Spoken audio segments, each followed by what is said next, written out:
Feliz Ano Novo! Feliz Ano Novo para você aí de casa. Que bom que você está conosco mais um ano. Nós temos desejos para eles, não é, verdade, Jennifer? Quais são os seus desejos para o pessoal lá de casa? O meu desejo para você que está aí de casa e para todos aqui da Escola de Profetas é que esse ano seja um ano de comunhão com Deus e também que eles possam vir aqui nos conhecer. Ah, que legal, é um bom convite, bem legal. O meu desejo para você aí de casa e para todos que estão aqui, né, é que você seja fiel no seu ano bíblico, que você faça todos os dias, que você acorde nas madrugadas e busque ao Senhor. Esse é o meu desejo, do fundo do meu coração para você, para sua família e também para todos que estão aqui. E que alegria é termos mais uma oportunidade do céu para acertar na vida, né? Para fazer dar certo e fazer a nossa vida funcionar diante do céu. Então, eu quero convidar vocês a dobrarmos os nossos joelhos e entrarmos na presença de Deus, entregando a Ele esse ano e esse dia. Vamos orar? Querido Deus e bom Pai, que alegria, Senhor, é poder estarmos vivos. Que alegria, Senhor, é ter esse privilégio de ter mais uma vez um ano, um novo dia. Agradecemos porque o Senhor tem renovado as suas misericórdias na nossa vida. E imploramos para que o Teu Espírito Santo venha nos conduzir a fazermos as coisas certas, a tomarmos as decisões corretas que agradam ao Senhor e assim andarmos num caminho reto, num caminho de justiça. Que o Senhor venha nos cobrir com a sua graça nesse momento. Em nome de Jesus. Amém. Muito bem. Ano novo, vida nova, né? É verdade. Mas algumas coisas não podem mudar. Acordar de madrugada é uma delas, louvar ao Senhor, orar todos os dias. E eu quero convidar você a louvar ao Senhor. E nós vamos entoar um hino de louvor a Deus, o hino Hoje Sou Feliz. Se você está feliz, cante. 2, 3, 5.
vou permanecer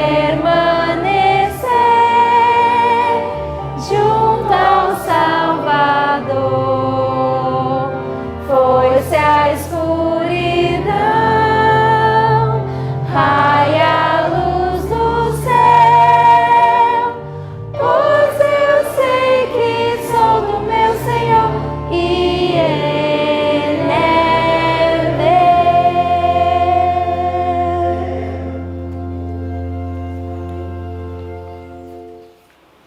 Eu espero que enquanto você cantou esse hino, seu rosto estivesse sorrindo, porque o hino dizia: hoje sou feliz. Ninguém canta hoje eu sou feliz com um rosto triste, né?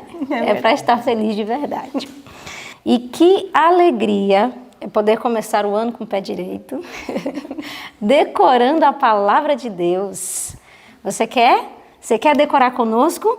Então nós vamos aprender textos da palavra do Senhor. Qual será o texto que nós vamos estudar essa semana? O texto que nós vamos gravar está lá em Efésios 5:14. Muito bem, pegue a sua Bíblia. Aqui a nossa linguagem que nós usamos é Almeida Corrigida Fiel, tá? Então, se você não tiver essa linguagem, vai estar um pouco diferente as palavras. Mas pegue a sua Bíblia e vamos juntos recitar a palavra do Senhor. Vamos contar até 3? Vamos, professora. No 1, 2, 3. Efésios 5:14. Por isso diz: desperta tu que dormes, levanta-te dentre os mortos, e Cristo te esclarecerá. Efésios 5:14. Efésios 5:14. Por isso diz: desperta tu que dormes, levanta-te dentre os mortos, e Cristo te esclarecerá. Efésios 5:14. Efésios 5:14. Por isso diz: desperta tu que dormes, levanta-te dentre os mortos, e Cristo te esclarecerá. Efésios 5:14. Amém. Amém. E agora teremos o estudo da palavra do Senhor. Que seu coração esteja aberto para ser instruído pelo Senhor Deus. Olá, bom dia para você que está em casa. Bom dia, Escola de Profetas. Bom dia. Estamos iniciando um novo ano para a glória de Deus e temos o privilégio diante do céu de ter a Bíblia e o Espírito de profecia que nos indicam qual caminho seguir e também nos instruem sobre como viver nesses últimos dias. Bendito seja o nome de Deus. Não pare de estudar a Bíblia. Você pode perguntar, mas por que temos que fazer o ano bíblico outra vez? Eu preciso te explicar uma coisa. Os mesmos assuntos, deixa eu te dizer. Os anjos de Deus estão ouvindo e vendo estes mesmos assuntos há 6.000 anos. Você acha que eles se cansam? Vocês acham que eles digam, já é suficiente, não preciso mais? Pois esta é a grande missão da igreja, instruir o povo que todas as madrugadas, todos os anos, até Jesus voltar, seja feito o ano bíblico. Você precisa continuar lendo. Esta quantidade de livros que a Bíblia traz, esses 66 livros, tem que ser estudados, acrescidos dos outros livros do Espírito de Profecia, que são estes livros que Deus nos deu, que vão dar para nós uma visão ainda mais clara de assuntos que às vezes não estão tão fáceis de serem entendidos. Então nós temos a chance agora de, pela graça e poder de Deus, abrir a palavra do Senhor diante dele e dizer, Senhor, me ajude, me inspire, me ensine, e decorando os textos.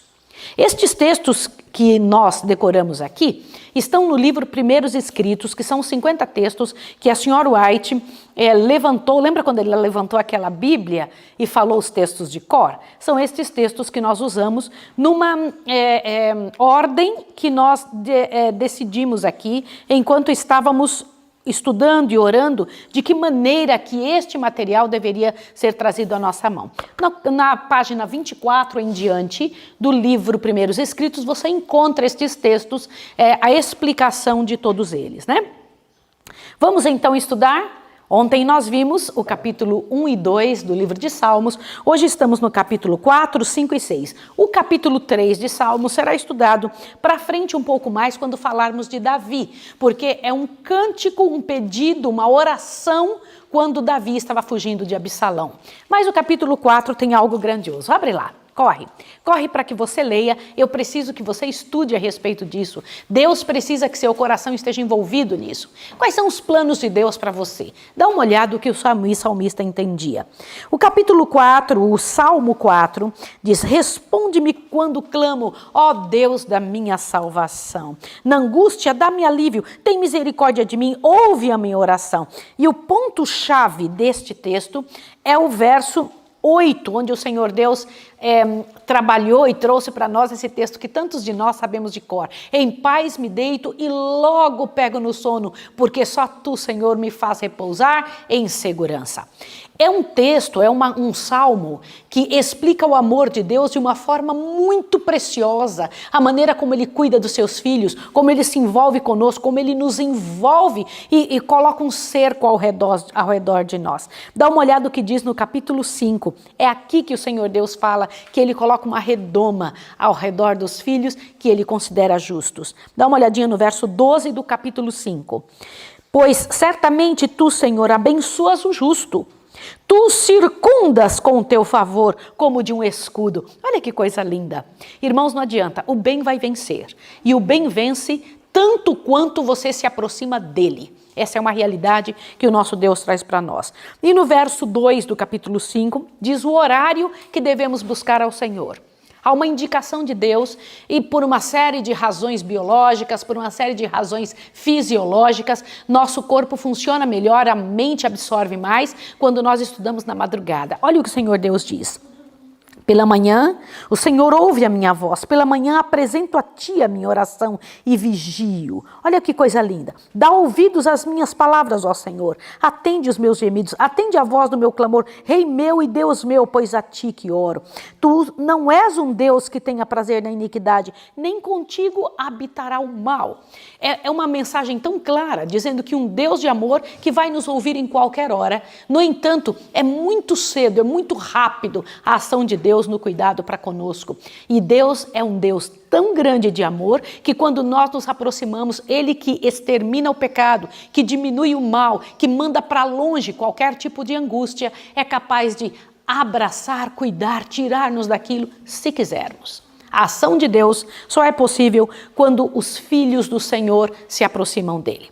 No capítulo 1 nós falamos de conselhos de ímpios. Aqui no capítulo 5 dos Salmos, dá uma olhadinha. E o verso 10 fala novamente sobre conselhos ímpios. Declara os culpados, ó Deus, caiam seus próprios conselhos. Lança-os fora por causa da multidão de seus pecados, pois se revoltam contra ti.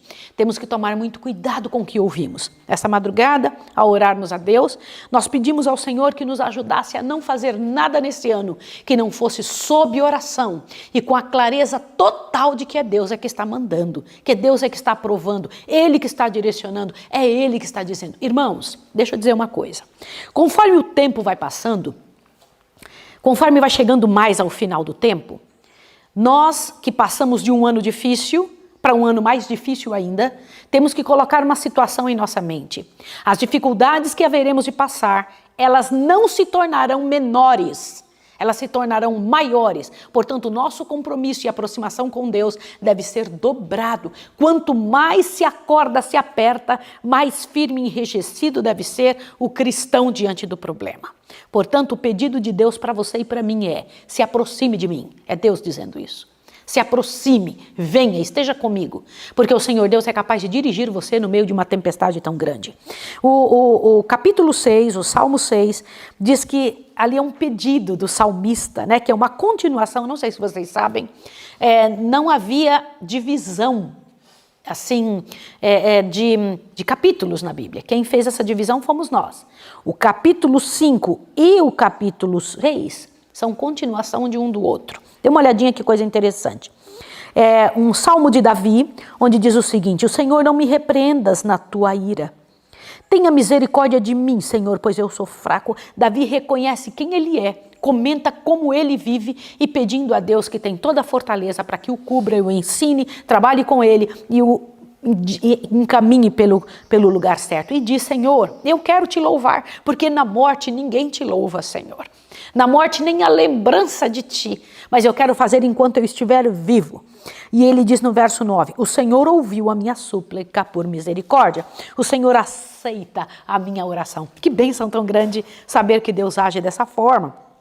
E todos os meus inimigos se envergonharão, se perturbarão, tornarão atrás em repentina vergonha. Quando eu vejo o mundo no estado em que está, a maneira como o mundo tem agido, especialmente o Brasil, numa situação tão crítica como que estamos passando, eu fico pensando nesses salmos e nessa promessa de Deus. Os ímpios não resistirão, não permanecerão, não continuarão. Saiba disso, tá certo? O Senhor Deus tem sua maneira de trabalhar e Ele o fará. Ele trabalhará tudo o que for necessário para que a obra dele, para que o bem venha. Aliás, o bem não tem como perder. Essa é uma realidade. Não existe possibilidade do bem perder. O bem vencerá. Amém? Outro detalhe que eu preciso dizer a você, que vai te ajudar muito para que você possa compreender. Ontem eu falei com você sobre o livrinho, e eu não somente coloco aqui esse guia de estudo bíblico, eu coloco aqui o que eu tenho que estudar. Você está vendo que aqui tem um quadradinho explicando e mandando eu escrever quando eu estudei. Mas eu coloquei aqui do lado também o texto bíblico que nós vamos decorar. Nós estamos decorando Efésios 5,14. Então eu coloquei aqui do lado para que não me esqueça em tempo nenhum durante o ano. Assim eu mantenho na minha vista durante a semana inteira. Efésios 5,14, que é o que nós estamos decorando para essa semana. Faça isso também. Eu tento encontrar uns meios de tornar mais fácil a minha vida com tantas coisas que eu preciso ler e estudar. Então, pela manhã, o ano bíblico, e no final do dia, vamos estudar testemunhos seletos, testemunhos para a igreja, caminho a Cristo. Existem outros livros que podem ser estudados no final do dia. Mas no início do dia tem que ser o ano bíblico. O capítulo 1, que é o que nós temos que estudar hoje, diz: por que foi permitido o pecado?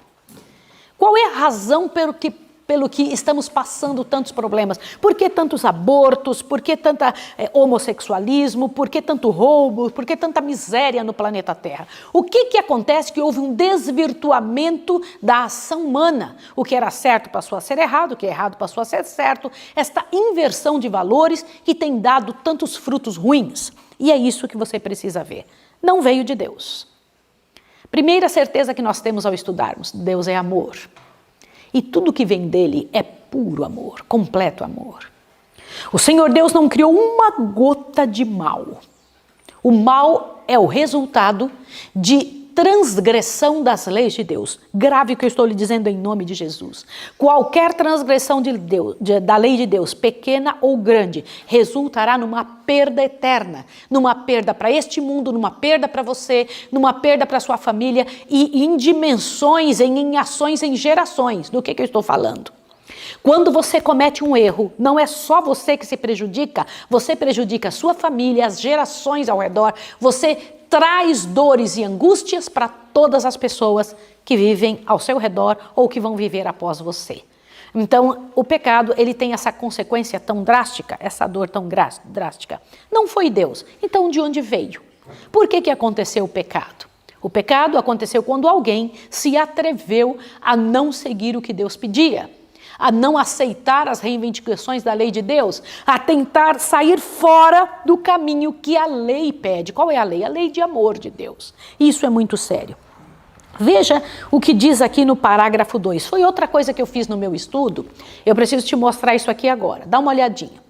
Eu dividi em parágrafos o meu livro. Por que eu fiz isso? Para ficar mais fácil de encontrar informações. No parágrafo 1 eu encontro que Deus é amor. No parágrafo 2, toda manifestação do poder criador de Deus é uma expressão do amor infinito. Você percebe que quando eu citar o início de um parágrafo, eu vou dizer, parágrafo 6, enquanto todos os seres criados. Por que eu estou te dizendo isso?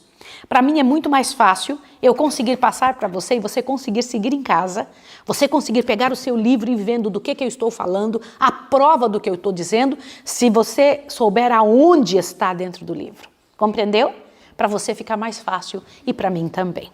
Muito bem, no parágrafo 2, o Senhor Deus tem ali uma parte do Salmos 89. Forte é a tua mão, elevada a tua destra. Justiça e juízo são a base do teu trono. Misericórdia e verdade vão adiante do teu rosto. Bem-aventurado o povo que conhece o som festivo. Andará, ó Senhor, na luz da tua face. Em teu nome se alegrará todo dia, e na tua justiça se exaltará. Pois tu és a glória da sua força, porque o Senhor é a nossa defesa e o Santo de Israel, o nosso Deus. Aleluia! Mas como foi que aconteceu a história do grande conflito? Eu vou passar aqui para o quadro, porque eu preciso te explicar uma coisa muito importante. Como foi que tudo isso começou? A história do grande conflito, o conflito entre o bem e o mal. A primeira coisa que eu vou colocar aqui é esta palavra bem, e aqui embaixo mal. Eu vou dividir, olhe bem, eu vou dividir, esse mal aqui não é mal de pessoa, é mal de maldade mesmo. Então veja, eu vou dividir o quadro em duas partes, tá certo?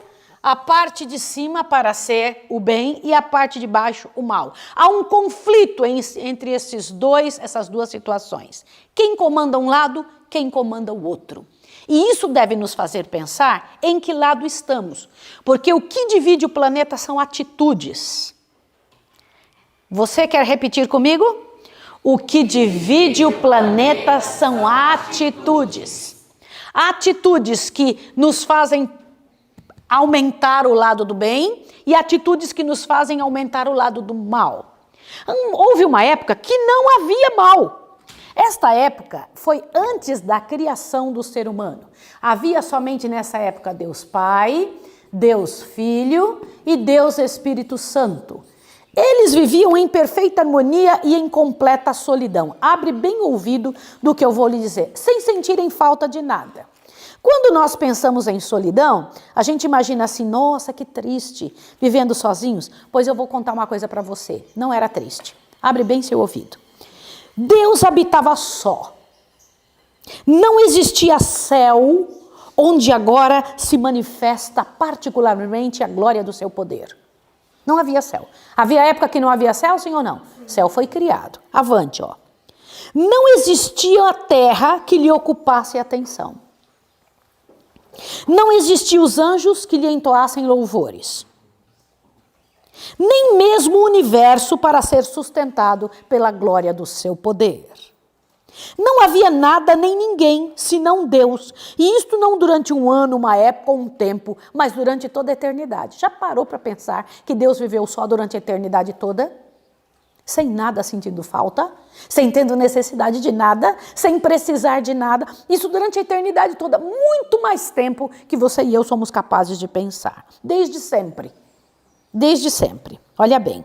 Durante uma eternidade passada, Deus esteve só, completo e suficiente em si mesmo, de nada necessitando e de nada sentindo falta. Se o universo de anjos ou seres humanos lhe fossem necessários, de alguma maneira ou modo teriam chamado à existência. Desde a eternidade, ele então resolveu um dia criar os seres. Se fosse necessário que esses seres tivessem sido criados antes, ele os teria chamado à existência. Ele teria dito, apareça, e teria acontecido. Compreende o que eu estou lhe dizendo? Por isso é tão sério pensar, Deus vivia e agia sozinho, sem necessidade de nada. Mas um dia ele resolveu criar. E quando ele resolveu criar anjos. A estes anjos ele deu o nome de filhos, ele chama eles de filhos. E ele os criou em 3 categorias diferentes. Eles são diferentes de Deus Pai, Deus Filho, Deus Espírito Santo, porque não possuem atributos divinos. Quais são os atributos divinos? Olha aqui, ó, atributos eu vou colocar o nome aqui, divindade, tá? Atributos da divindade é onipresença. O que significa isso? O que? Está em todos os lugares ao mesmo tempo. Onisciência, o que é isso? Sabe todas as coisas. De tudo que você pensa, que você deixou de pensar, tá? E onipotência, o que é isso?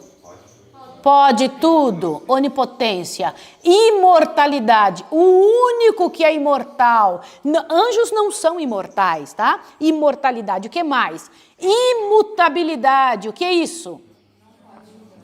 Eles não mudam nunca. Quando ele diz uma coisa, aquilo não melhora, aquilo não passa a ser diferente dali uns dias.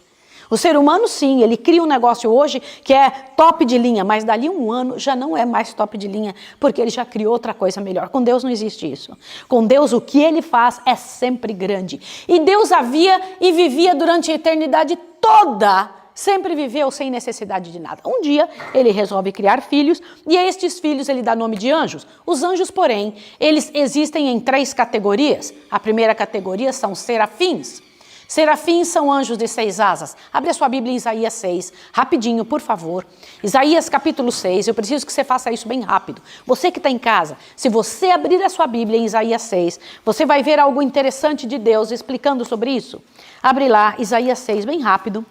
Como você e eu já estamos além do primário, né? Já estudamos o ano bíblico ano passado e aprendemos a mexer na Bíblia, isso é muito importante. Irmãos, é muito triste ver uma pessoa que está na igreja durante tanto tempo não saber onde estão os livros da Bíblia. Ao estudar o ano bíblico, você aprende a manusear a Bíblia, achar onde estão os textos. Isaías 6, verso 1 em diante, vamos lá. O que diz o verso 1? No ano em que morreu o rei Uzias, eu vi o Senhor assentado sobre um alto e sublime trono. As orlas de seu manto enchiam o templo. Serafins estavam por cima dele. Cada um tinha quantas asas? 6 asas. Com 2 cobriam o rosto, com 2 cobriam os pés e com 2 voavam. E clamavam uns aos outros dizendo, Santo, Santo, Santo é o Senhor dos exércitos e toda a terra está cheia da sua glória. Olha aqui, ó. Estes serafins possuem quantas asas? 6 asas. E eles dizem, Santo, Santo, Santo, é o plural majestático para cada um deles. Eles dizem Santo, Santo, Santo para Deus. Eles entendem esta posição. Esta posição é muito séria, muito clara diante de Deus, como Ele vê, como é que Ele se envolve e como é que eles se colocam diante do Senhor, né? Existe também uma outra classe de anjos chamados querubins. Estes querubins foram mostrados na Bíblia contendo 4 asas. Abra a sua Bíblia em Ezequiel capítulo 10. Rapidinho, por favor, 2 minutos. Ezequiel está um pouquinho para frente de Isaías. Você vai encontrar o livro de Ezequiel. Olha que delícia poder manusear a Bíblia, mexer a Bíblia e saber que se você mexer na Bíblia, se você tiver familiaridade com a Bíblia, você vai saber onde estão os textos e a sua mente vai gravando onde estão as informações. Tá? Ezequiel capítulo 10, o Senhor Deus vê ali no verso 21. Aliás, Ezequiel 1 a 10 fala sobre querubins, tá bom? Mas eu vou pegar esse texto especial, o 21. Cada um tinha 4 rostos e cada um tinha quantas asas? 4 asas, a semelhança de mãos debaixo de suas asas. Estes eram os querubins que Ezequiel viu. E também existem anjos, olha para cá, verso 3, que são os anjos guardadores, tá? Estes anjos guardadores, a Bíblia em nenhum lugar diz que possui 2 asas. Tá bom? Eu não encontro em nenhuma parte da Bíblia esta informação. No entanto, quando eles foram desenhados, construídos, mostrados em algum lugar, eram asas que eles tinham em 2. Nenhum lugar diz assim, anjos guardadores possuem 2 asas. Você não encontra essa informação. Mas quando você vê desenhos, você vê sendo mostrado ou mesmo no templo do povo de Israel, eles tinham 2 asas. Tá claro para você? Tá. Então vamos lá. Deus vivia em completa harmonia e felicidade, tinha os anjos ali. O que é que fazia os anjos, que não são oniscientes, não são onipresentes, não são onipotentes, não são imortais nem imutáveis? O que fazia com que eles vivessem em harmonia? O que era que dava para eles harmonia diante de Deus? O que era que concedia para eles? Deixa eu colocar com outra caneta aqui. Harmonia. Olha o que eu vou dizer para você. A harmonia é a ausência de pecado. Para ter ausência de pecado, eles tinham que cumprir algo muito sério, que era a lei de amor de Deus. O que é a lei de amor? Nunca peguem algo que não é seu. Essas pedras preciosas, porque o céu todo é de pedras preciosas, tudo que tem aqui foi feito para embelezar, não para ser adorado. Olha Deus explicando para os seres do céu. para que vocês consigam viver, porque vocês são ligados a mim, deixa eu te explicar uma coisa. Anjo não possui vida própria. Para ele conseguir viver e ter vida, ele precisa estar na fonte, ligado na fonte de vida. Quem é a fonte de vida? Quem? O Pai. Não é isso? É Deus, é a divindade. Para a divindade poder passar vida, é preciso que esse ser queira isso, deseje isso. Entendeu? E os anjos precisavam estar ligados a Deus. E a única coisa que corta essa ligação entre Deus e os seres é a quebra da lei.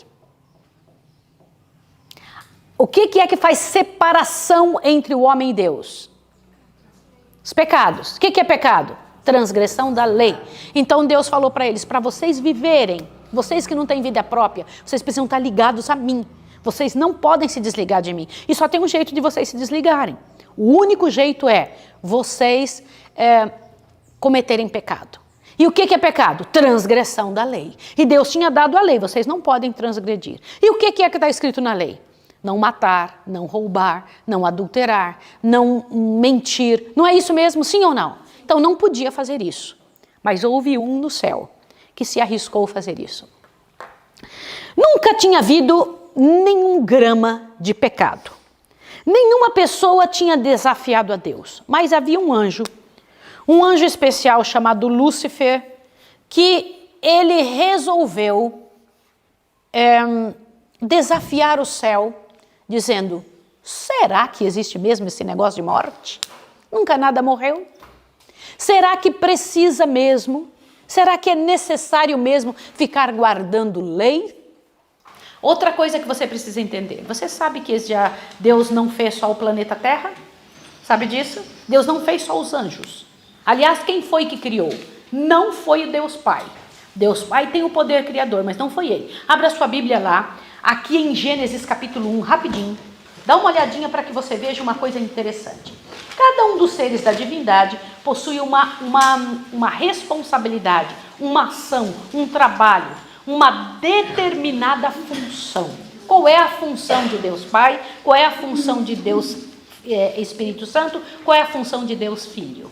Gênesis 1 diz assim, vamos lá, Gênesis 1 verso 1. No princípio criou Deus os céus e a terra. Aí você quando lê Deus, você pensa que é o Pai, né? Sim ou não? Mas existe Deus Pai, Deus Filho e Deus Espírito Santo. Qual dos três criou o céu e a terra? Vamos deixar a Bíblia responder? Continua, verso 2. A terra era sem forma e vazia, havia trevas sobre a face do abismo e quem estava lá? O Espírito de Deus pairava por sobre as águas. A gente já sabe que havia Deus e havia o Espírito Santo, sim ou não? Agora veja no verso 26. Então disse Deus, façamos o homem à nossa imagem, conforme a nossa semelhança, domine ele sobre os peixes do mar. Peraí, tinha mais de um, sim ou não? Você vai dizer, mas era só Deus Pai e o Espírito Santo. E se eu mostrar para você pela Bíblia que tinha mais alguém junto com eles? Vai lá, façamos. É plural, tinha mais alguém. Vai lá em João capítulo 1, correndo. João capítulo 1, bem depressinha, para que você possa entender. Lá no Novo Testamento, o quarto evangelho, livro de João, capítulo 1. João vai dar uma visão mais clara sobre isso aqui.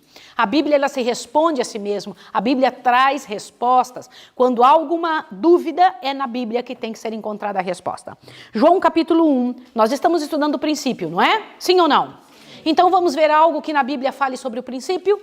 João 1, verso 1 diz assim, no princípio, está falando do princípio ou não? Sim. Amém, então vamos lá.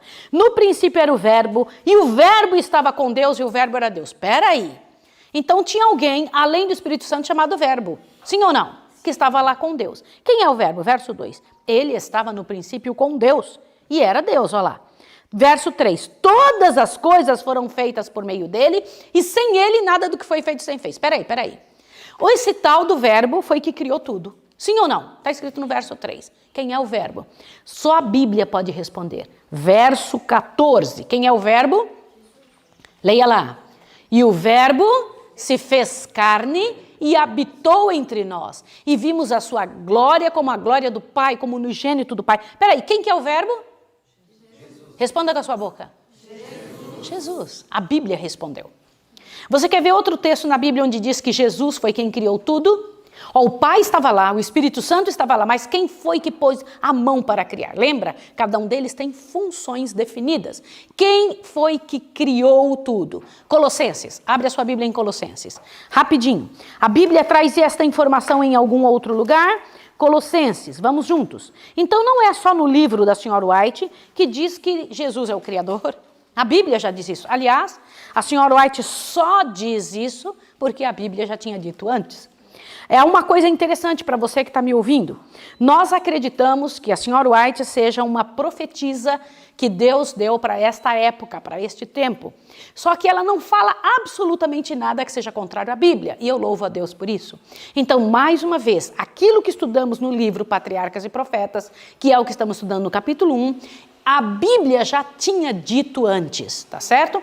Colossenses capítulo 1 vai trazer para nós uma realidade muito clara. Eu vou ler a partir do verso 12 do capítulo 1. Diz assim: dando graças ao Pai que nos fez idôneos para participar de sua herança com os santos na luz, e que nos tirou do poder das trevas e nos transportou para o reino do Filho do seu amor, em quem temos a redenção pelo seu sangue, a saber, a remissão dos pecados. De quem que está falando? De Jesus. Agora veja o próximo verso. Ele, olha lá, é a imagem do Deus invisível. Quem é este? Jesus. Não está falando de Jesus? O primogênito de toda a criação. Verso 16.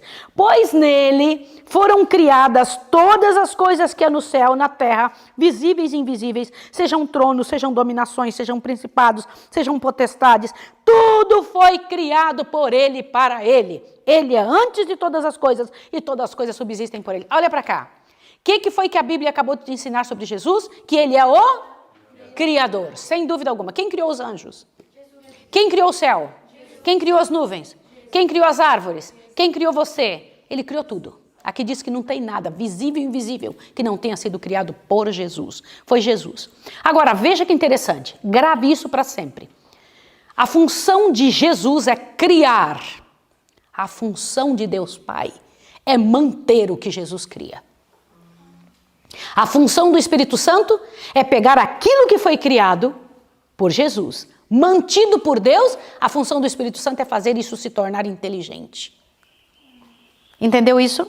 Quem dá inteligência para o ser humano? O Espírito Santo. Como é que eu sei disso? Abra sua Bíblia em São João, rapidinho. Gente, eu preciso que cada informação que eu estou dando seja encontrada na Bíblia. Você não pode... Primeiro São João 14, tá? Você não pode aceitar qualquer informação que não seja bíblica. Tá bom? É o Espírito Santo que dá entendimento. Então, Jesus cria, o Pai mantém e o Espírito Santo faz entender, compreender, dá entendimento. Vamos lá? Por favor, São João 14, para depois ir para o 15.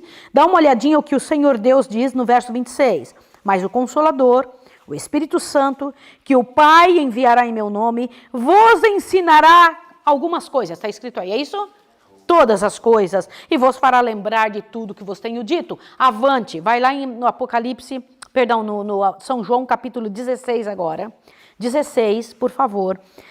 Veja o verso 7. Todavia, condigo-vos a verdade, convém que eu vá, porque se eu não for, o Consolador não virá para vós, mas se eu for, eu o enviarei. Quando ele vier, convencerá o mundo do pecado, da justiça e do juízo. Olhe para cá. A ação do Espírito Santo, trabalhar aonde? Qual é o trabalho de Jesus? Trabalhar fazendo. Ele é o nosso Criador. A segunda função de Jesus é nosso Redentor. Tá bem? Então é muito interessante. Mas a primeira função dele era Criador. Qual a função do Pai? Mantenedor. Qual a função do Espírito Santo? Ele é o professor. Combinado? Tá claro para vocês? Isso vai fazer vocês entenderem qual a função de cada um, inclusive fazer orações inteligentes para Deus. Qual oração inteligente que você tem que fazer para o Senhor? Você não pode pedir para Jesus algo que é só o Pai que faz.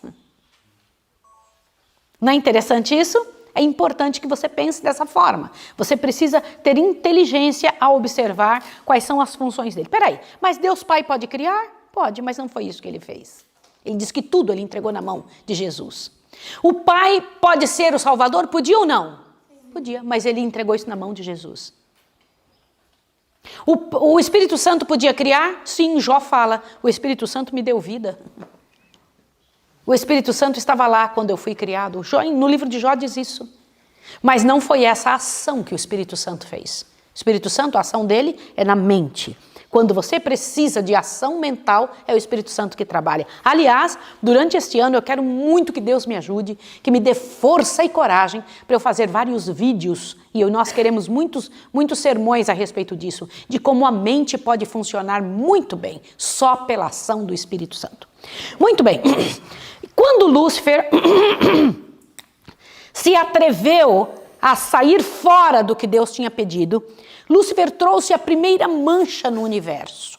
Quais foram as características que levaram Lúcifer a desacreditar de Deus e a criar o pecado? Agora nós vamos para o livrão, que eu preciso que você compreenda. Olha que coisa interessante. Diz que foi devagarinho que Lúcifer começou a ter inveja de Jesus. Ele via que nos planos de Deus, Jesus era chamado. Quando Deus precisava resolver alguma coisa, Deus o chamava. E Lúcifer ficou chateado, pensava, por que não chama a mim? Por que não a mim? Por que não eu? Você sabia disso? Ele se achava tão bom e realmente ele era muito bom. Ele foi um dos primeiros seres a serem criados. Ele era esplendorosamente bonito, a aparência dele era fabulosa, ele era um ser extremamente capaz, mas ele não era Deus. E nunca foi e nunca será. Sempre será criatura até a sua morte, porque ele vai morrer. Só que Lúcifer não compreendia isso, ele não queria aceitar. E o interessante é que quando nós negamos uma bênção do que Deus pensa, um pecado vai sendo colocado na nossa estrutura e aquele pecado, quando não é vencido, vai gerar um outro pecado. Pecado gera pecados. É muito interessante isso. O que Lúcifer começou a sentir no início, rapidinho se dobrou de tamanho. É incrível como foi crescendo a miséria de Lúcifer. Eu vou dizer para vocês quais foram os primeiros pecados dele. Eu encontrei 18 itens que mostram a queda de Lúcifer. Primeiro, o parágrafo 7, que começa pouco a pouco, Lúcifer veio a condescender. Achem esse texto. Por favor, você que está em casa, é preciso que você, ao ler estes versos, ao ler este assunto, leia hoje. Olha, um dia interessante para você poder estudar. Em nome de Deus, tire tempo para estudar. Olha, o parágrafo começa. Pouco a pouco, Lúcifer veio a condescender com o desejo de exaltação própria. Foi o primeiro pecado mostrado aqui. Por que Jesus tem supremacia e eu não? Desejo de exaltação própria. E nós repetimos situações assim. O outro pecado de Lúcifer, aí nesse mesmo parágrafo, no meio do parágrafo começa, não contente com sua posição. Acharam isso? Não contente com a sua posição. Irmãos, se tem algo difícil aqui na Escola de Profetas para nós passarmos, é exatamente isso. Pessoas que acham que merecem coisa melhor e não querem a posição que lhe foi designada. E acham ruim quando aquela situação foi ofertada e dada a ela. Não estava contente com a sua posição. Sério isso? Sim ou não? Segundo pecado de Lúcifer. E aí ainda continua dizendo, embora fosse mais honrado do que a hoste celestial, ele era mais honrado que todos os outros anjos. Embora fosse mais honrado, o que acontece? Olha lá. Arriscou-se a cobiçar a homenagem devida ao Criador. Então qual foi o primeiro pecado? Desejo de exaltação própria. O segundo, não estava contente com a sua posição. E o terceiro, cobiça. Lembra que eu disse, um pecado sempre vai gerar um outro pecado maior. Gente, agora são 3 pecados. Vá para frente para o próximo parágrafo, onde diz assim, quebrou-se então a perfeita harmonia do céu. Lembra da harmonia que eu disse? A harmonia só é possível com o quê? Com a lei de Deus. Lembra disso? A harmonia só é possível com a lei de Deus. Quebrou-se a harmonia, disse aí. Quando Lúcifer começou, quebrou a harmonia. Você já percebeu que existem alguns lugares que você chega, não se sente bem, há uma sensação ruim, há um negócio ruim num certo lugar. Já notaram? Sabe de onde vem isso? Abre bem o ouvido, do que as pessoas estão sentindo. Quebrou a harmonia do céu. A coisa boa que estava lá, quebrou, estragou. Avante, olha o que diz. Quebrou-se então a perfeita harmonia do céu. A disposição de Lúcifer para o quê? Servir a si em lugar de quem? Do Criador. Quarto erro. servir a si em lugar do Criador. Irmãos, o mundo inteiro está envolvido nesse tipo de pecado. O mundo todo. Você hoje vê, por que é que você quer certa profissão? Servir a si. Não, olha, vou ser bem honesto, vamos ser honestos? A grande beleza de sermos cristãos é a honestidade. Por que você quer uma casa melhor? Por que você quer um sofá? Por que é que você quer aquela roupa? Por que você quer aquela profissão? Para ajudar o próximo? Sejamos honestos. Para levantar o reino de Deus na terra, que você quer essa profissão. Você quer esse dinheiro para quê? Bastante dinheiro na mão, para quê? Olha que interessante, servir a si mesmo em vez de ao Criador. É isso. Nós repetimos os pecados de Lúcifer. Vê no seguinte ali, ó, espírito de resistência. Ó, mais a advertência, achem esse lugarzinho. É um início dentro do próprio parágrafo. Acharam mais a advertência feita com amor, porque Deus chamou ele várias vezes e conversou. Acharam isso aí no livrão? Acharam? Mas a advertência feita com amor e misericórdia infinitos apenas despertou o quê? Espírito de quê? O que é espírito de resistência? Você já viu quando a gente está durão assim? Disso nada, eu não vou aceitar. Está escrito, está ali, a pessoa está mostrando, a pessoa diz, espírito de resistência. Vou fazer isso porque eu gosto. Eu vou fazer porque é interessante para mim, eu não acho que é bem assim. Espírito de resistência. Lúcifer consentiu que prevalecessem seus sentimentos de inveja para com Cristo e se tornou mais decidido. O que é isso? Ele consentiu. Olha para cá agora. Vocês acham que nós temos domínio sobre os nossos sentimentos? Sim ou não? Temos.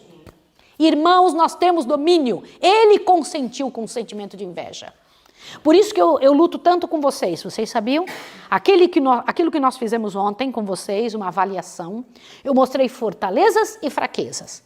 Estas fortalezas e fraquezas devem ser levadas diante de Deus. Por quê? Chegar para Deus e falar, Senhor, estas fortalezas, potencialize isso para mim, mas essas fraquezas aqui, Senhor, me ajude a reconhecê-las e a tirá-las da minha vida. Me ajude que isso não aconteça mais nunca, que diante da tua presença eu não possua atributos satânicos. Vocês viram? Eu sei que é chocante, mas é verdade. Quais são os atributos satânicos? Esses que eu acabei de falar. E que os seres humanos reproduzem. Por quê? Porque existe uma sociedade que louvou isso. Na verdade, a sociedade louva quem tem esses detalhes na sua vida. A sociedade acha maravilhoso quem possui isso. Imagina, a cobiça não é chamada de cobiça no mundo. É até louvada a cobiça, sabia? A ideia de passar por cima do outro, de se tornar maior, é um louvor diante de uma sociedade corrupta e vencida. Mas na sociedade de Deus isso não pode acontecer. Então veja, consentiu que prevalecessem os seus pecados. Agora, disputar a supremacia de Deus, veja o próximo parágrafo, acharam? Disputar, acharam isso? No meio dele está o quinto defeito de Lúcifer, olha lá. Disputar a supremacia do Filho de Deus, desafiando assim a sabedoria e o amor do Criador, tornara-se o propósito desse príncipe dos anjos. Para tal objetivo, estava ele a ponto de aplicar as energias daquela mente superior, que abaixo da de Cristo era a primeira dentre os seres do céu. Olha aqui, cuidado quando você percebe que você é mais inteligente que os outros. A primeira coisa acontece quando nós temos mais conhecimento. Aliás, quem tem bastante conhecimento pode crer que alguém também terá mais conhecimento que este. Não existe ninguém que saiba tudo, não é mesmo? Muito cuidado quando você sabe muito. Lúcifer sabia, porque abaixo de Cristo ele era o mais honrado, abaixo de Cristo era o que sabia mais. E ele então falou, vou desafiar para você ver. Olha aqui, que coisa, né? Que situação. Eu quero que vocês achem aí o parágrafo 11, que começa assim, os anjos alegremente reconheceram a supremacia de Cristo. Acharam isso? Eu vou te contar um detalhe desta parte em diante. Quando Lúcifer começou com essas atitudes no céu, o pai o chamou várias vezes para conversar. Lúcifer não aceitou. Num momento ele aceitava, daqui a pouco ele emburrava de novo. Parece um adolescente, né? Sim ou não? Aí o Senhor Deus pegou e falou assim, eu vou provar para o universo que meu filho é o Criador e que ele é Deus. Primeiro porque Lúcifer tinha algumas dúvidas até que se é que Jesus não tinha sido criado também. Essa história de Jesus ter sido criado começou com Lúcifer. Sabia? É um negócio terrível. E ele começou a espalhar essa dúvida. Então Deus chama todos os anjos na sua presença e diz: eu resolvi criar um novo mundo. E este mundo que eu vou criar vai ser uma filial do céu. Vou dar o nome de Terra. Neste local eu vou colocar ali outros filhos. E aí os anjos: uau, Senhor! O Senhor vai criar irmãos para nós? Uhum. E eu escolhi um aqui no céu para ir criar lá nessa terra, que vai ser uma filial do céu. E Lúcifer, nessa hora, que ele já tinha reclamado tanto para Deus, que ele não tinha lugar, que ele não fazia as coisas, que ele não tinha a importância devida, ele pensou: é eu que ele vai chamar. E aí Deus fala assim: e quem eu escolhi para criar? É o meu filho Jesus, que tem capacidade criadora, porque é Deus. Nessa hora, todos os anjos se ajoelharam na frente de Jesus e disseram: tu és digno de criar, porque tu és Deus. Nessa hora, Lúcifer se ajoelhou, mas no coração estava com ódio muito grande. Cuidado quando você mantém no coração. Embora, olha o que eu vou te dizer, a face revela. Quando você mantém no coração uma raiva, um ódio, uma insatisfação sem cura. E ele mantinha isso. O que ele fez? Olha o que diz aqui o parágrafo 11. Os anjos alegremente reconheceram a supremacia de Cristo e prostraram-se diante dele, extravasando seu amor e adoração. Lúcifer curvou-se com eles, mas em seu coração havia um conflito violento e estranho. Olha isso aqui. Perceberam? Avante, continua lendo. A verdade e a justiça, a lealdade estavam a lutar contra a inveja e o ciúme. O que estava lutando? Uma luta entre o bem e o mal aí. Continua, olha lá, vai lá. A influência dos santos anjos pareceu por algum tempo levá-lo com eles. Ao acenderem os cânticos de louvores em melodiosos acordes, avolumados por milhares de alegres vozes, o espírito do mal pareceu subjugado. Indizível amor fazia fremir todo o seu ser. Em concertos com os adoradores, destituídos de pecado, expandia-se-lhe a alma em amor para com o pai e o filho. De novo, porém, achou-se repleto de orgulho por sua própria glória. Qual é o outro pecado? Orgulho por sua própria glória. Cuidado com as exigências que você faz. Pode ser por puro orgulho que nós estamos exigindo alguma coisa. Eu mereço, eu preciso. Eu tenho direito. Cuidado. Vocês sabiam disso? Isso é uma coisa muito séria. Avante, continua lendo aqui. Olha lá, ó, presta atenção. Voltou-lhe o desejo de supremacia e uma vez mais condescendeu com a inveja de Cristo. Aí encontramos o sexto pecado de Lúcifer, né? Olha que miséria, que coisa. Lembra de um pecado? Gera outro. Outro gera outro ainda. E vai aumentando. Avante. Vamos ver mais um pecado, o sétimo. Vocês encontrem o parágrafo que começa: deixando o seu lugar na presença imediata do Pai. Achem isso? Acharam? O parágrafo começa assim, ó, deixando o seu lugar. Você que está em casa, corre para achar. Ó. Deixando o seu lugar na presença imediata do Pai, Lúcifer saiu fazendo o quê? A difundir o espírito de descontentamento entre os anjos. Deixa eu comentar uma coisa. Como é o nome disso? Fofoca. Lúcifer começou a falar assim: peraí, eu não tenho a supremacia? Deixa eu falar isso com um e outro. Mas, gente, o interessante é que ele não era um fofoqueirinho simples. Ele era um fofoqueiro astuto. Ele sabia como falar uma frase para poder criar uma dúvida no coração das pessoas. Como é que era isso? Gente, vocês acham mesmo que a gente precisa de lei? A gente vive tão bem aqui. Dissimulado. Vocês acham mesmo que precisa tudo isso? Isso é importante para os seres que ele vai criar, para nós não. Vocês já ouviram frases assim? Sim ou não? Sim. Vocês sabiam que as pessoas falam muito disso quando chegam aqui na escola? Precisa tudo isso, precisa limpar tanto assim. Ai, precisa dessas roupas nesse estado, precisa dessa vida. Os rapazes e as moças precisam de todo esse cuidado. Vocês sabiam que eles falam isso? De onde veio esse tipo de situação? Se Deus diz uma coisa, por que é que nós temos dúvida se temos que cumpri-las? Porque o espírito de resistência foi colocado em nosso coração. Porque um espírito satânico entrou na nossa mente. Uma natureza ruim entrou em nós. E nós precisamos ser convencidos a fazer o óbvio. Olha que tempo que estamos vivendo, que temos que defender o óbvio. Podem imaginar um negócio desse? É como temos vivido. que nós temos que ficar lutando para a gente aceitar o que é certo. E é assim que temos vivido, infelizmente. Qual foi outro pecado de Lúcifer? Vai para frente um pouquinho, começou a insinuar dúvidas com respeito às leis que governam os seres celestiais. Está aqui o que eu acabei de falar. Dando a entender que enquanto pudessem as leis ser necessárias para os habitantes dos mundos, não necessitavam elas, os anjos. Entenderam? Vai para frente um pouco mais. Quer ver outra miséria de Lúcifer? No finalzinho desse parágrafo, vocês encontram a seguinte informação. Tais foram os erros sutis. Encontraram? Erros sutis. Esse é o 9º pecado de Lúcifer. A sutileza de deixar uma coisinha pequena. Gente, posso dizer uma coisa a vocês? Não escondam. Se você é casado, não esconda coisas do seu cônjuge. Se você sabe que você errou, não fica colocando uma capa, uma maquiagem em cima da coisa errada. Diga logo, isso está errado. Ainda que você tenha razão por ter errado. São erros sutis que fazem a gente achar que a gente pode dar desculpa para coisas erradas. Era o que Lúcifer estava fazendo. Avante. Agora, no parágrafo 13 aqui, você encontra que não tinha havido mudança alguma na posição ou autoridade de Cristo. Acharam? Olha lá, todo mundo achou? Eu preciso que vocês me digam o que achou.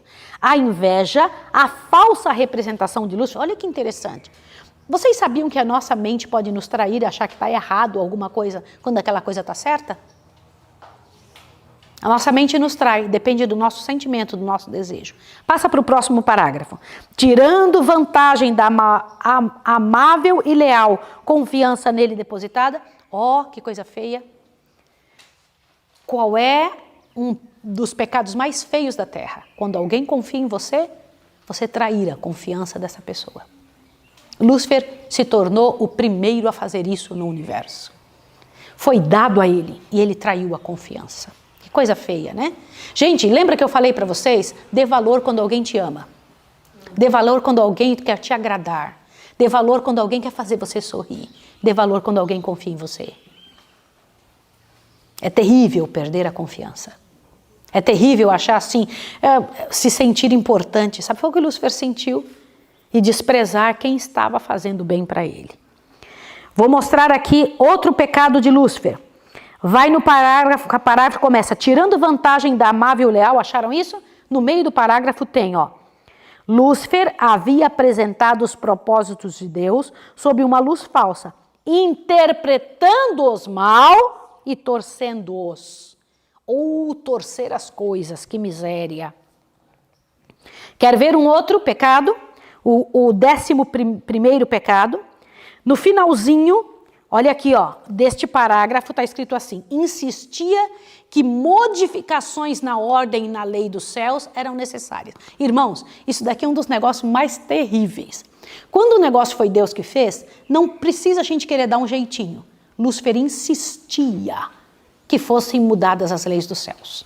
Você dá uma ajustada, porque a gente não precisa de tudo isso. Para mim não precisa. Precisa para os outros que são menos importantes ou menos capazes. Eu não preciso de tudo isso. Outra coisa que Lúcifer fazia, secretamente envolvia o mundo em discórdia e rebelião. Envolvia os anjos em discórdia e rebelião. Como assim? Devagarinho, chegava e falava uma palavra com um, falava outra palavra com outro. Outro pecado, espírito de descontentamento e divisão de sentimentos. Ó, ele começou a fazer a sua ordem de anjos maus, foi nessa hora. Para um instigou inveja, para outro desconfiança, para outro ele instigou raiva e ódio, para cada um ele tinha um pecado para desenvolver neles. Outro pecado de Lúcifer. Achavam-se agora os anjos descontentes e infelizes, porque não podiam penetrar seus conselhos insondáveis, não estavam satisfeitos com seu propósito de exaltar a Cristo. Quer dizer que aquilo que Lúcifer sentia, quem estava sentindo agora também? Os anjos. Irmãos, é tão terrível ver que o pecado de um rapidinho se torna o pecado do outro. Por isso que eu peço a vocês, olha para cá, ó, tenham discernimento, para vocês não acharem que certas pessoas têm a capacidade de dizer o que você tem que fazer. Não pode. Em matéria de cabeça, de espiritualidade, só Deus pode falar com você. Você entendeu isso ou não? Você não pode ser obrigado nem a orar e nem a amar. Deus fala com você. Você sabia disso ou não? Deus fala. Deus chega para você e conversa. Olha aqui, isto é assim. Agora, o que Deus fala nunca pode ser contrário ao que está na Bíblia. Tome cuidado, porque Satanás também fala. Sim ou não? Sim. Cuidado.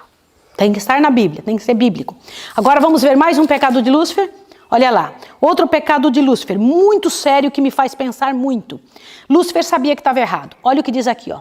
Lúcifer estava convencido que não tinha razão. Quantos de vocês acharam isso no estudo de hoje? E por que ele continuou fazendo isso? Estava convencido que não tinha razão. Mas ele continuou pressionando porque ele queria fazer aquilo.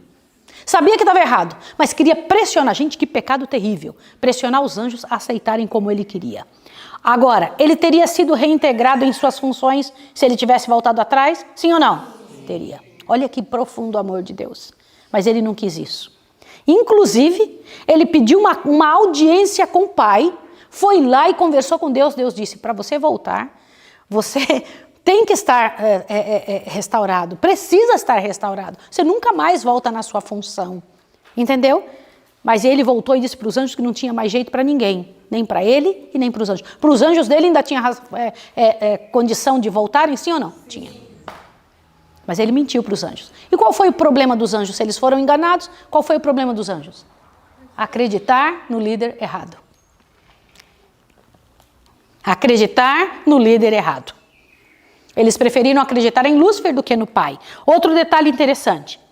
Lúcifer apontou a longanimidade de Deus como prova de sua própria superioridade, como indicação que o rei do universo um dia ainda concordaria com suas reivindicações. Você sabia que ele está fazendo isso até hoje? Lutando. Hoje em dia ele sabe que ele não vai receber reivindicação nenhuma. Na cruz do Calvário ficou claro que ele quem tinha razão era Deus e que ele tinha completo e total e profundo pecado e que não tinha como voltar atrás. Tá? Não que ele tivesse chance até a cruz do Calvário. Quando terminou a chance para Lúcifer? Quando ele foi expulso do céu. Mas até a cruz do Calvário, 4.000 anos depois, os anjos ainda tinham dúvida no céu. De quem estava certo e quem não estava certo. E ficavam assim pensando, será que Lúcifer é tão ruim mesmo? Mas na cruz do Calvário ficou claro que Lúcifer, quando foi expulso do céu, Deus tinha razão. Entenderam isso? Tá claro? Outro detalhe interessante. O governo de Deus incluía não somente os habitantes do céu, mas e todos os mundos que ele havia criado. Quantos de vocês leram isso? Haviam muitos mundos. Louvado seja o nome de Deus. Só que Deus não pode usar as mesmas armas que Lúcifer nessa luta. Lúcifer foi expulso do céu com seus anjos. E o Lúcifer foi de mundo em mundo para tentar fazer com que alguém passasse para o seu lado e ele fizesse um reino igual Deus tem um reino. Mas louvado seja o nome de Deus, que os mundos não caídos estão intactos no céu. E que nosso mundo que caiu, Jesus veio resgatar. E nós podemos voltar à posição melhor do que antes, quando Adão estava sem queda. Louvado seja o nome de Deus. Isso me deixa muito impressionada, que quando Deus manda Jesus vir resolver o problema na terra, quando Jesus se oferece para resolver o problema na terra, o pecado aqui, que nos torna igual a Satanás, que nos dá características satânicas, o pecado que nós possuímos, que nos faz ser entes satânicos, olhe bem, quando Jesus entra, ele cobre todos os seres humanos atrás de si.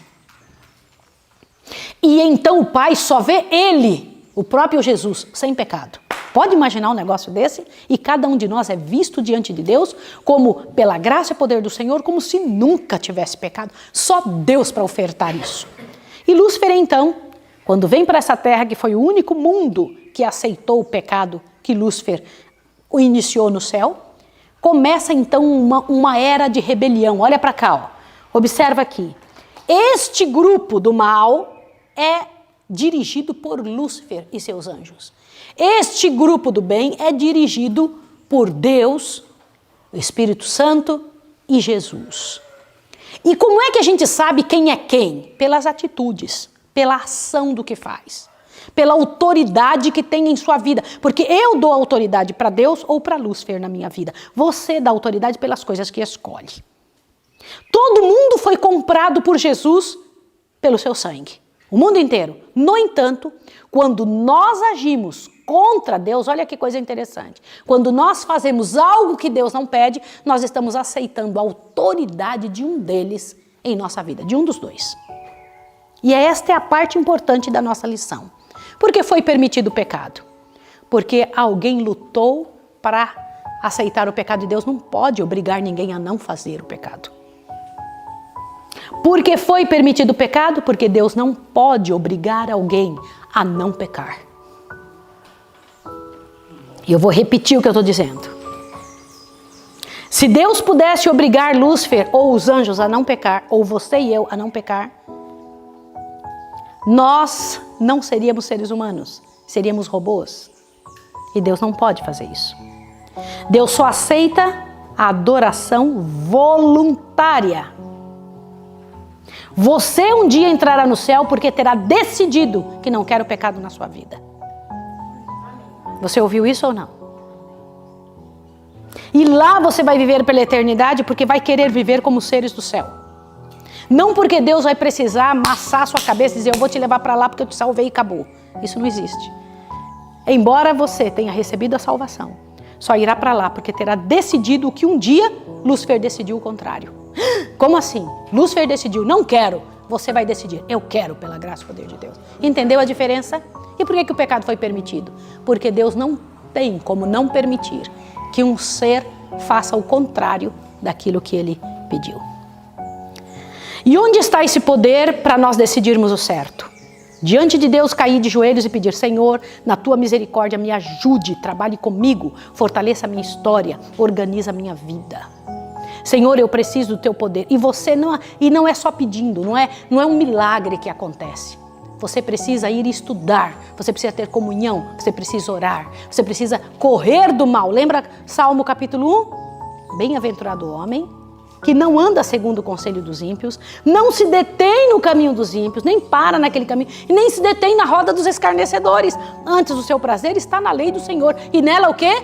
Medita dia e de noite, gente. Vocês entenderam isso? Você tem que orar, mas também tem que sair fora do pecado. Você tem que correr disso, tem que procurar viver com pessoas que queiram fazer o que é certo. Com pessoas que corram para Deus e peçam para Deus para fazer o que é correto. Pessoas que tenham, olha o que eu vou falar aqui para você, seriedade em correr do pecado. Não estou dizendo essa pessoa que é ocasional contra o pecado. Hoje eu não quero, mas amanhã eu vou fazer um pouquinho, não tem problema, não é isso, não. Você quer saber qual a pior carga que tem? Viver com uma pessoa que não tem seriedade com as coisas do céu. Entendeu isso? E como é que se consegue seriedade? Nasce com a pessoa? Não, ela busca essa seriedade. Ela busca essa força. E isso é só de joelhos diante de Deus. E eu vou te convidar para você cair de joelhos agora e pedir, Senhor, isto que está na minha vida é preciso ser resolvido. Vamos ajoelhar.